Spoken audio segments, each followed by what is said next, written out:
É porque existe uma exceção que o que você colocou não é uma regra. A cota existe, veja só, para reparar principalmente um conjunto de vezes em que nós tivemos regras do ponto de vista do Estado diferentes. Eu sou muito a favor da noção da Bolsa. A Bolsa eu sou muito, muito a favor. Por quê? Porque o que é a noção da Bolsa? É um conjunto de pessoas que diz, ó, eu quero implementar uma regra minha para como as pessoas vão conseguir alcançar esse determinado resultado.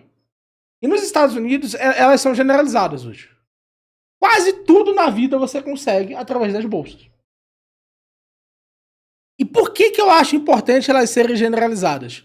Porque aí o indivíduo pode gostar das coisas, mesmo que ele seja uma pessoa muito mais pobre do que as pessoas ao redor. Ele pode ter um gosto por uma coisa, ele pode se interessar um pouco mais nessa coisa do que a outra pessoa, e ali em 100 horas, 200 horas de interesse naquela coisa, já é o suficiente, mesmo que seja numa realidade extremamente caótica, mas já é o suficiente para ele ser mais capaz do que outro indivíduo que poderia tentar aquela mesma cota naquele mesmo período. Então um jovem de 8 anos pode, agora na favela, se dar conta de que gosta muito de basquete, dedicar 200 horas ali, e no ano seguinte ele entra num colégio por causa disso, um colégio que seria pago.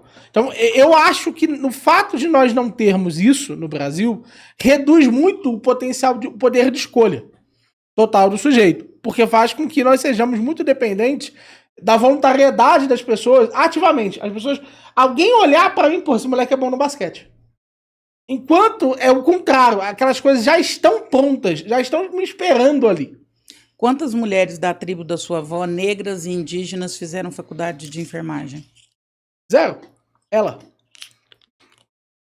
Pronto, você me respondeu. Mas por que ela fez e as outras não? Mas ela teve que se esforçar muito mais. Mas a pergunta... Ela contrariou o ambiente. Isso. Você já respondeu. Mas a pergunta é clara para mim. Por que ela consegue contrariar o ambiente? Ainda com esse... Não, mas eu não estou desconsiderando que vai acontecer, não. Só que o esforço é muito maior. Ela contrariou todo o determinismo dela. Determinismo local, geográfico, racial, biológico, cultural. Ela foi, mas ela foi quase praticamente sozinha, porque ela teve que contrariar tudo isso. Quantas pessoas tiveram a força de contrariar isso? Quase nenhuma, praticamente só ela. Provou o determinismo aí. E Mega Sena, né? Ué. Não, Mega Sena não. Mega Sena. Não. Isso não é nem próximo da Mega Sena. Por que não é nem próximo da Mega Sena? Porque partiu das escolhas dela. Exato, a gente pode ir... Não, ele fala de Mega Sena no sentido assim, é 1 em 1 milhão que acerta. É 1 em 1 milhão que sai. Não, mas quantos tomaram o mesmo padrão de decisão e avançaram? Vários. Você acabou de falar que foi só ela. Não, no caso dela em específico só. Mas a gente tem vários e Mas vários se fosse casos de livre-arbítrio, que... todas as mulheres da tribo teriam sido. Não. Elas são livres, uai. Não. Até mesmo para continuar naquela situação. Elas são livres para cederem para todas as influências, porque é muito mais fácil. Como que você é livre para você continuar na situação? Você é livre para continuar na Faria Lima? Você acha que ele está escolhendo estar ali? Ele é livre para estar ali. É só para pensar. Se as influências, elas levam ele a continuar na Faria Lima, então se ele não fizer nada errado, ele vai continuar na Faria Lima, não é isso? Então ele está escolhendo estar ali. Porque pela ótica do livre-arbítrio, ele está na Faria Lima porque ele escolheu. Ele está escolhendo e ele continua escolhendo todo dia. Exato. Mas nunca sabe quando a gente está escolhendo continuar ou não. Você sabe qual decisão faz com que você continue tendo seu padrão de propriedade aqui? Não. Mas você continua escolhendo, não é? Mas aí sua fala ela é extremamente complexa. Porque aí você dá um murro no estômago de quem é pobre e de quem tem uma condição social muito baixa, né? Porque eles estão escolhendo continuar daquele jeito. Tá. Exato. Então ele tá ali porque ele quer. Não. Se ele quisesse algo diferente, ele faria. Se ele quisesse, veja só, não é porque ele quer continuar pobre, ele quer as escolhas. Naquele momento, no momento em que ele acordou, ele tomou uma decisão. Você acha que ele tá escolhendo? Está, o tempo inteiro. O pai de família que ganha R$ 1.400 por mês, ele tá escolhendo isso. Se ele quisesse, ele seria um CEO da empresa. Ele tem livre-arbítrio para isso. Ele não... Talvez não esteja disponível a escolha de ser o CEO da empresa. Mas ele poderia ser um gerente já da empresa. Se ele ganha 1.400 é porque ele escolheu. Exato. Ele não é determinado pelo ambiente, por nada. Não, vamos. Se ele mudasse o comportamento dele, Veja só, André, eu acho que você vai concordar comigo. Tudo é comportamento. Eu não vou, eu acho. Tudo é comportamento. Tudo é comportamento. Eu acho que eu não Não vou há concordar nada com você. na nossa experiência Acho humana que não difícil. seja comportamento. Nada. Não tem nenhum pedacinho que não seja comportamento. Mas o meu comportamento é determinado por uma série de coisas. Mas se é comportamento... e os Miorim, comportamentos aí estão a sujeitos- teoria que você sustenta é muita sacanagem, porque aí você dá, de novo, você dá um murro no estômago de quem está em condições desfavoráveis. Porque aí, se ele escolhe, aí essa teoria é muito capitalista e é muito... Ela cercia muitas pessoas. Não, pelo contrário, ela abre para as pessoas. Abre Ela como? abre a noção de que, meu Como Deus, que ela abre? Você achar que uma pessoa que está em condição de rua, ela teria condição de escolher estar numa condição diferente? peraí. Aí é só muito parar pra cruel. pensar, por exemplo, Ela nem hoje. tem as opções, o Miorim. O Hoje discurso você- é extremamente cruel, esse discurso. Mas o O problema não é se ele Miorim, é cruel, se ele é defende que verdadeiro. qualquer pessoa, Qualquer. Mas qualquer, não isso eu são defendo todas. mesmo. Não são Isso. todas. Qualquer pessoa, Agora eu tô defendendo que todas. Agora, aqui, pra essa finalidade aqui da nossa conversa, eu defendo que todas. todas, caralho. Não, que a abertura profunda não ouviu, não? Todas o quê? Eu expliquei a diferença. Que agora, faz um tempo... É porque você saiu na hora. Eu expliquei que faz um tempo que eu tava defendendo a abertura profunda. Que é a ideia não apenas que qualquer um pudesse fazer, mas que todos pudessem.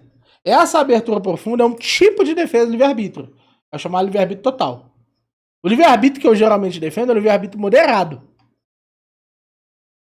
No livre-arbítrio moderado, eu e o André concordamos. No livre-arbítrio total, é onde eu estou apresentando as circunstâncias específicas. Que- De como funciona esse tipo de argumentação. Que nem é, Entendeu? nem é o que o Miorim realmente Nem é o que pratica e eu acredita. geralmente defendo aqui. Mas porque é uma teoria que eu defendo existe. um livre-arbítrio e você está com corrente. defendendo essa teoria. Mas porque é uma forma de defender o livre-arbítrio. E porque muita gente, inclusive, defende ela seriamente. Por que defende ela seriamente? É pelo motivo que eu tô colocando aqui. Porque acredita efetivamente que essa pessoa, veja só, um exemplo muito simples. Por que alguém é contratado para gerente e outra pessoa não é? Que ele teve N condições, inclusive curriculares, para chegar Não, mas até ali. o que faz uma pessoa, o gerente dele, o Competências. gestor dele, competências. E essas competências são exercidas de que forma? Ele adquiriu. Não, mas pelo comportamento, não é isso? Sim. A via é o comportamento. Sim. Então, as duas pessoas sob a mesma função vão estar na mesma empresa e uma delas vai ascender porque se comportou de uma determinada forma e a outra não. Mas para adquirir essas competências. Essa é a questão. Do ponto de vista de quais são as Aí competências o menino necessárias. um entrou como faxineiro. Uhum. O outro entrou como trainee, porque ele era o filho do CEO. Aí esse menino aqui fez escola de inglês, fez MIT, fez um monte de coisa, adquiriu um monte de competências. E o filho da faxineira não adquiriu as mesmas competências. Como que eles vão concorrer em pé de igualdade? Esse aqui não teve nem condição para isso. Essa é a pergunta. Qual é o comportamento desse? Qual é o comportamento daquele? Não, Se o você me comportamento disser que é o a comportamento- via, mas como que ele vai entregar o mesmo comportamento? Não, mas essa é a questão. Não vai ser o mesmo comportamento. O mesmo nunca será. Duas pessoas não se comportam da mesma forma. Esse daqui tem que apresentar um comportamento diferente para superior. Ele tem que escolher um conjunto de características que, para o gestor dele, são superiores ao Escolher conjunto de como, características. gente? Ele não teve opção, ele não teve quem pagasse uma escola de inglês. Mas essa é a Ele questão, não qual teve que é o escolas padrão? boas, ele não adquiriu competências, como é que ele vai entregar os mesmos comportamentos? É impossível. Um exemplo muito simples. Um exemplo muito simples. O faxineiro começa numa empresa. Vamos colocar que seja o Walmart. Tem um trainee e um faxineiro. Por que eu tô falando do Walmart? Já vou chegar lá. Tem um trainee e um faxineiro. O faxineiro ele começa de uma forma mais informal e tal. E ele começa a reparar no estoque. Começa a reparar no estoque. E ele vê, cara, olha só, a gente tá perdendo dinheiro no estoque. E aí ele dá um toque pro patrão, e todo dia de manhã, quando o patrão tá puxando o estoque, ele puxa o estoque junto com o patrão. E eles começam a organizar o estoque de uma forma diferente. O trainee tá lá, como vários foram contratados por Walmart. Digamos que ele chegou até... Em 2 meses ele chegou a gerente lá do setor dele e tal. E esse cara, que era estoquista, ele avança um pouquinho mais e ele começa... ele teve uma promoção para estoquista, porque ele prestou atenção em todas essas coisas. E ele começa a, inclusive, perceber, cara, tá faltando gente pro sábado. Eu vou trabalhar todos os sábados aqui também. Eu vou começar a fazer um dobrado aqui. Para tentar aumentar ao máximo a lucratividade aqui e a suprir determinadas funções que o meu gerente está fazendo. Pô, quando você vê, aquele indivíduo agora se tornou apto para a função de gerência de estoque. Subindo na gerência de estoque, qual que é o próximo cargo na gerência de estoque? O diretor de logística. E ele fez a mesma coisa que ele fez antes. A mesma coisa. Pegou tarefas que ele não estava podendo ocupar. Quando o diretor de logística sobe, ele se torna um dos maiores diretores de logística. Inclusive, vai escrever um livro. How I Turn Out from a Janitor to a Director of Walmart. E ele literalmente faz esse processo. Mas como que ele fez? E muito provavelmente esse trainee hoje é funcionário dele. Por quê? Porque há uma distância muito específica de comportamentos esperados em uma empresa e as determinações sociais provavelmente estabelecidas. Isso é uma percepção ativa. Se você for capaz, efetivamente, de descobrir quais são elas e de se tornar mais útil nelas do que outros, você estará em uma posição profundamente superior ao outro. Agora, essa aí é a história exceção e o conto fada. Não é a história exceção. Não é a história exceção. Essa é o conto fada. Agora eu vou te contar a história real. O faxineiro tava lá. Aí ele nem viu que tava faltando nada no estoque, porque ele entende muito pouco de matemática. Ele estudou só até a 4ª série. Aí ele não conseguiu falar com o patrão, porque o patrão não fala com o faxineiro. Essa história... Ele não fala com o faxineiro. Então, o faxineiro nem... Para começar, o faxineiro tem que falar com o faxineiro pleno, com o faxineiro sênior, com o supervisor da faxina. Ele não falou com o faxineiro. E aí a história morre aqui e ele continuou faxineiro. Essa é a exceção, essa é a jornada do herói do cara que quer escrever livro. Eu não acredito nessa história. As empresas Se ela é real, ela é exceção da regra. Mas as empresas... Eu trabalhei em empresas, eu vi isso daí. Eu dou consultoria em empresa, eu vejo isso todo dia. Então, mas o patrão nem cumprimenta o faxineiro. Eu vou além pra você. O patrão nem vê o faxineiro. Existe uma teoria que chama teoria dos invisíveis. Em geral, a gente não vê quem serve café, a gente não vê quem vai à rua, a gente não vê a faxineira da empresa, a gente não vê a faxineira do hospital. Essa história chama Jornada do Herói. O cara escreveu essa história para vender livro. Não, mas veja. Na vida real, isso não funciona, meu A cultura da organização, veja só. Você falar que o faxineiro tem chance de virar diretor de logística... mas é a exceção da regra. Não é o que eu tô dizendo que ele vai Quantos? Mas aí quando você fala isso, você tá falando pros faxineiros assim, ó, vocês não são diretor de logística... Porque vocês não conseguiram se tornar úteis o suficiente. Essa é a questão. A nossa sociedade é baseada em um parâmetro de utilidade. Aí não existe fala humanista nenhuma nisso, né? Mas veja, essa fala não é humanista. Todos nós... Se eu não viro diretor de logística porque eu não consegui ser útil... Isso. O suficiente. Então a sociedade é baseada no princípio do utilitarismo. Se eu sirvo para alguma coisa, eu vou ascender. Se eu não sirvo para nada, eu não vou ascender. Mas então o cara lá da Faria Lima não serve para nada. Você sabia, André, que essa é a teoria econômica vigente hoje? Só pode pesquisar agora, o valor subjetivo. Baseado o quê? Na utilidade marginal do estoque. É literalmente o consenso da economia hoje. Que não é baseado no trabalho, mas na utilidade. Não é quanto trabalho eu faço, mas quão útil o trabalho que eu faço é. Então, se eu não faço nada de útil, eu não tenho relevância social nenhuma. Exatamente. Se você agora chegar... E você acredita nisso. Agora esquece os livros. Não, você, Miorin, você acredita Daniel, nisso? Em valor utilitário, sim. Sim, eu acredito. Você acredita que as pessoas valem pelo quão útil elas são? Economicamente. Eu acho que nós devemos fazer o possível para inserir todas as pessoas na economia. Mas eu acredito veementemente que se eu fizer agora, um exemplo muito simples. Quantas vezes eu não fiz horas e horas de live que, assim, se comparar com o meu segmento... Se você parar de produzir, ser útil, você não vale nada. Essa é a questão. Não, eu tô te perguntando. Não, economicamente, não. Se você não produzir, você não vale nada. Não. A gente vale o que a gente produz. Economicamente, sim. Economicamente, né?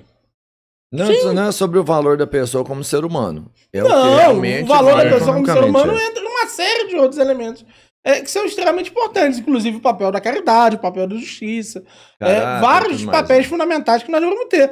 Mas do ponto de vista econômico, nós valemos quão úteis nós somos. Inclusive, você falou, você trabalhou como consultor em organização. Eu fiz administração.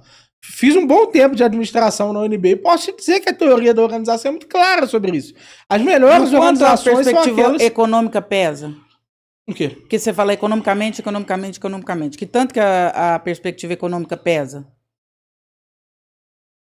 Para mim, a perspectiva econômica, ela é extremamente importante. Mas na que definição tanto que ela dos arranjos pesa? econômicos, dos arranjos sociais. Que tanto que ela pesa? Os arranjos sociais não podem ser contraditórios com os arranjos econômicos. Não. Você não pode ter uma sociedade que seja contraditória em relação à forma como ela produz. Se ela for contraditória, ela vai falir. Vai acabar. A sociedade se organiza dentro do limite que a economia permite. Então tem grande valor essa teoria econômica. As Isso. pessoas valem pelo que ela produz, isso tem grande valor. Isso quase determina tudo. Quase determina, não. Isso cria um limite para a atuação da sociedade. E as pessoas que não têm valor econômico nenhum? Pois é. Todo mundo tem valor econômico. Algum valor econômico você tem. Por quê? Muito simples. Existem Alguns trabalhos... como peso, né? Igual o mendigo da Faria Lima.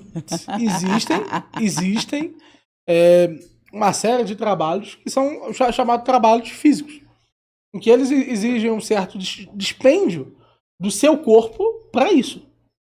Agora, um exemplo muito simples. Você pode criar Você uma fala pessoa... sempre sobre isso, Miuri? Sobre valor? Das Falo. pessoas, sobre utilitarismo. E as pessoas não querem te pegar na rua, não? Cara, não acho Relaxa que... um pouquinho agora. Sai da teoria. Vamos que lá. acontece? Vamos conversar. Mas o que acontece? O Deixa eu te utilitarismo conhecer um é pouquinho, a vai. corrente majoritária hoje na economia. As pessoas não é. brigam com você na internet por conta desse seu posicionamento tão Mas vai extremamente brigar com a economia capitalista e utilitarista? Veja. Porque é muito, muito perverso esse posicionamento. Nós não estamos no mesmo barco, nós estamos no mesmo mar, mas nós estamos em barcos diferentes. Achar que tá todo mundo no mesmo barco é muita crueldade. É porque o problema é que, do ponto de vista da utilidade, estamos todos no mesmo barco. Não. Ou nos tornamos úteis, ou o que a gente faz morre. É isso. Sejamos quem sejamos. Se nós deixamos de ser úteis para a sociedade e a escolha medir essa utilidade, então acabou. É por isso que o rico Então, deixa quando de eu ser ficar velha, por exemplo, como a minha mãe, porque minha mãe, por exemplo, não serve para nada. rico. Sim. Literalmente, ela não serve para nada. Na perspectiva utilitarista, ela não serve para nada. Mas sabe para quem ela serve? Não, pera, deixa eu acabar de falar. Na perspectiva utilitarista, ela não serve para nada. Então, quando eu ficar velha igual minha mãe e eu não servir para nada, então acabou o meu valor. Essa é a questão. O seu valor econômico vai ser o valor econômico que outras pessoas derem a você. Porque quando eu falo que a minha mãe não serve para nada, eu estou usando a sua teoria, não é minha, não. Sim. Mas o valor econômico que ela vai ter vai ser o valor econômico que ela puder tirar de você. De mim? Como assim? Ué. É só parar pra pensar. Qual é o valor econômico que boa parte dos mendigos que está hoje no Isso. centro da cidade de São Paulo tem? Qual? O valor econômico que as pessoas dão a elas. Da existência delas. Porque o mero fato delas existirem como seres humanos é o suficiente para uma série de pessoas dizer, eu vou alimentá-las. Vou cuidar delas. Então elas são um peso. Como assim um peso? Elas são um custo. Elas não Para essas geram, pessoas, na perspectiva diga pro Júlio Lancelotti, essas pessoas são todas um custo. Elas dizem, que eu estou Não, mas aí eu tô debatendo é com você, não é com o Júlio Lancelotti. Existem duas perspectivas. Ou eu produzo ou eu gero custo. Se ela não tá produzindo, ela é custo, então. Você tá falando que ela é custo. Para alguém que aprecia ela. Mas ela é custo, então. Isso. Em troca, essa pessoa tá recebendo uma coisa. O que ela tá recebendo? Não é? A pessoa que tá, de alguma forma, fazendo caridade, que tá mantendo, por exemplo, sua mãe, essa pessoa tá recebendo algo em troca, não é isso? Então é um custo que tem uma contrapartida. Qual que é a contrapartida? É a existência humana. Então a existência humana, ela tem uma forma subjetiva que ela de fato exerce ela exerce um nexo causal entre as nossas ações e como nós interagimos com o ambiente. Quando você deixar de produzir, você não vale nada, então. Só o que eu tiver guardado. Isso é um custo. Sim. É porque a economia, ela é assim, ela é fria. A economia é uma ciência fria. A economia é uma ciência que olha para os agentes econômicos e consegue diferenciá-los mediante a sua utilidade. E é por isso que ela é uma ciência cega. Aí, do ponto de vista econômico, o que seria melhor para a empresa? Que a empresa conseguisse ser capaz de olhar para todos os agentes. É o que a gente chama de cultura aberta das organizações. É a cultura administrativa aberta. Que ela pudesse identificar todos os talentos que existem inseridos dentro dela. Isso é o melhor economicamente falando. E que ela se livre daqueles que não fazem. Infelizmente é assim que funciona. É isso que uma empresa faz. Gente, as empresas literalmente funcionam assim. Se você não é útil para a empresa, o que acontece? Vai embora. Não é isso? Mas isso significa que ela quer tirar o máximo de utilidade de qualquer pessoa. Ela olha na sociedade e ela gostaria que não tivessem filtros. Ela gostaria que os melhores talentos dentro Você de todos os concorda com espectros isso? fossem observados. Você concorda com isso? O quê? Que a empresa faça isso? Não, você concorda com essa perspectiva inteira aí? Para mim é muito simples. Como católico, eu acredito que a Ah, caridade eu e a ia justiça tocar nesse ponto. devem ser elementos que fazem parte dessa nossa visão econômica.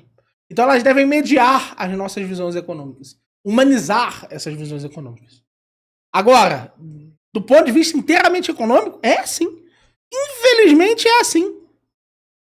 Aí você é católico.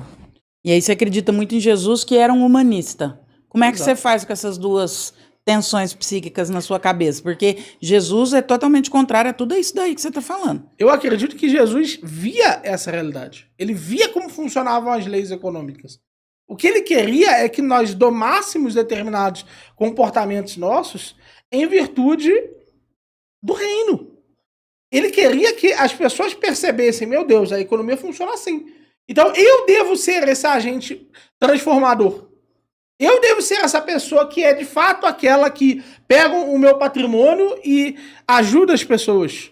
Que pega o oprimido, a minoria, e dá a essa pessoa espaço e oportunidade.